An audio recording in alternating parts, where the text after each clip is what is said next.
thank you very much for joining us here every Wednesday evening at Voice FM, 99.9 Voice FM. And now in the studio, we have Frank van den Ven, I hope I've pronounced that correctly, Frank, and Ryan Kennedy, Ryan F. Kennedy, in fact, joining us here to talk about an event that's coming up that's called Body Weather. Body Weather Workshop, yeah. Now, Body Weather Workshop. Now, just to introduce you both, Ryan, we've had you on the show before in the lead up to the Lawn Biennale and other events. But you're both performance artists. Yes. Is that a fair thing for me to say? And this Body Weather workshop that's coming up is about it's a training weekend that's around performance and environment. Is that right? Tell us a little bit about your background, Frank, and then we'll talk about Body Weather. Okay. I am from the Netherlands and born in the south. During my university studies, I met a Japanese dancer called Min Tanaka. Yes. And friends of mine organized his first workshops in Europe. And I did a few workshops with him, so his performances. And my main fascination, I still remember it quite clearly, was he was dancing on the streets. And I would be fascinated really watching him. In those times he would move quite slowly. And I was really fascinated because there was this body that I saw for an hour. And I was so enmeshed in it, but I couldn't find any words for it. I couldn't find any words for why I was so intrigued. So I got very irritated. And I had to find out more and did a workshop with him. And was this in the 80s, maybe? This was, early 80s, yeah. It's a while ago. Mm. And then to cut things short, half a year later, I was in Japan doing his intensive 2-month workshop. And then he invited me to start touring with the company. And then I stayed in Japan for 10 years. How did that happen? You look surprised yourself, right? Yeah. It wasn't the one thing. Many things happened. There was a studio in the suburbs first, and then we moved to a farm, and farming became part of our dance training. And then we were touring in Europe and the States, and big shows, small shows. And then we also producing work ourselves.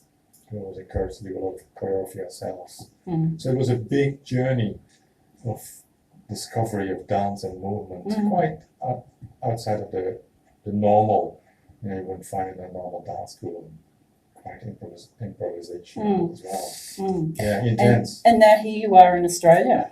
And then I went back to Europe first, and then worked a lot in Europe and the States on my own, finding my own approach, I suppose. And since 2-3 years, I'm in Australia.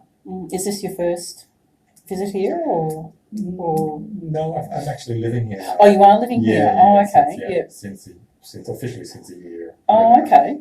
Fantastic. And now, Ryan, tell us a little bit about your practice. What do you do? Well, you do lots of things. Yeah, quite a variety.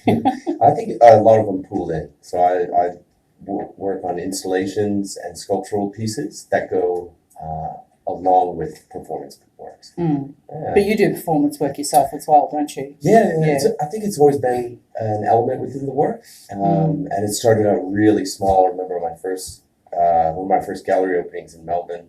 I just did this simple, I think it's like a 10-minute performance piece of nailing into the walls and then tracing around that with thread.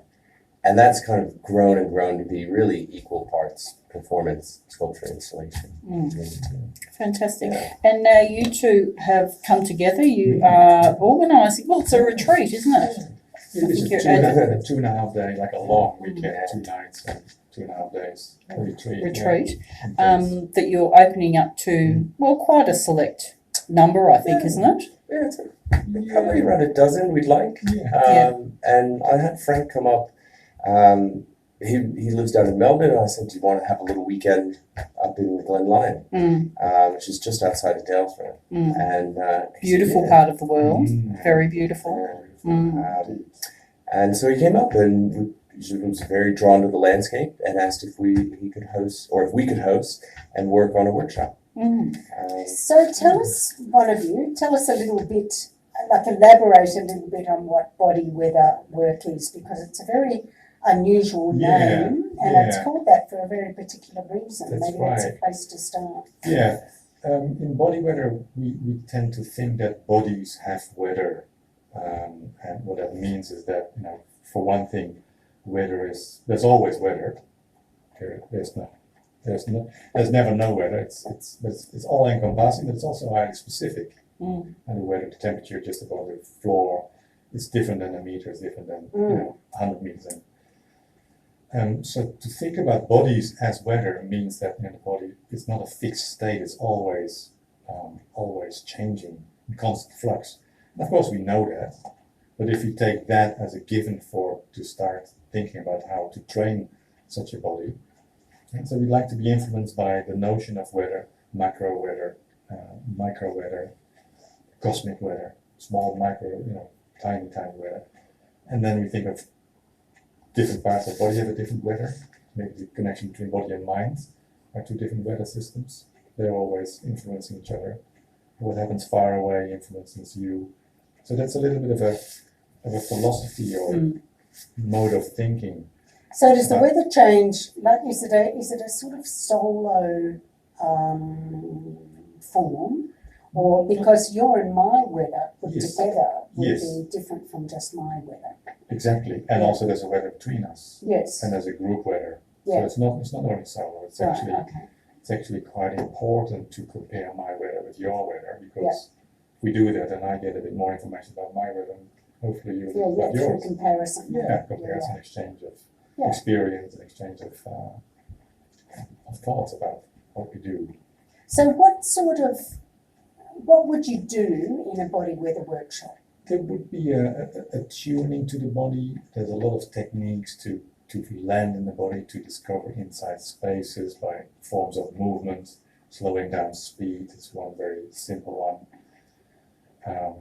There's things like thinking about the body not having one single center but having multiple centers. Mm-hmm. That's another thing. There's a lot of work on the senses. You know, what happens when you take your sight away, when you're blindfolded, move through space, what happens when you take all the senses away. There's a lot of touch. You know, I make you move gently in a specific way, and then you try to emulate that by yourself. And that's a little bit to get out of your normal habits and patterns of And movement. are the workshops taught often outside and in a natural environment, or not necessarily? Not necessarily. They can also happen in the studio, and I also do studio workshops. But then it's, you know, to then connect the body's inner landscape to a real existing outer landscape is a very rewarding and interesting thing to do. Yeah, so that would be another step. It in would a be way. another step. Yes, Yeah, it's very similar work, but it's So- it's slightly different. Participants in body weather workshops, do they need to be dancers or, No. or artists? Thank you for the question. No. I think we like it. We really love people of various different backgrounds. Mm, You know, everybody has a bit of interest in bodies, in moving, mm, have an open mind, are inquisitive. They're all welcome. Yeah.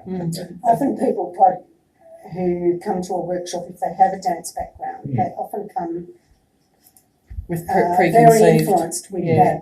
that particular style of dance in their Mm. background. It's very hard to get out of that Mm. and to just listen to your body and experience your body in it from a totally different perspective. So, Mm. so my experience of doing movement workshops and teaching, both as a doer and a teacher, is that the more varied the background of the people, the sort of the more interesting the workshop is. So really, it's really is a retreat for anyone, but it's just taking on perhaps a different form to what some people might expect, I suppose. There's you know, you're good to say there's also not a specific aesthetic that we strive for, so people can move in their own ways, you know, discover different things, and then we kind of feedback on each other. You know, why is that important for you and not for me? So what might a day at this workshop look like? Is it like a longish day or? Yeah, it's fairly intense day. Yeah, somewhat.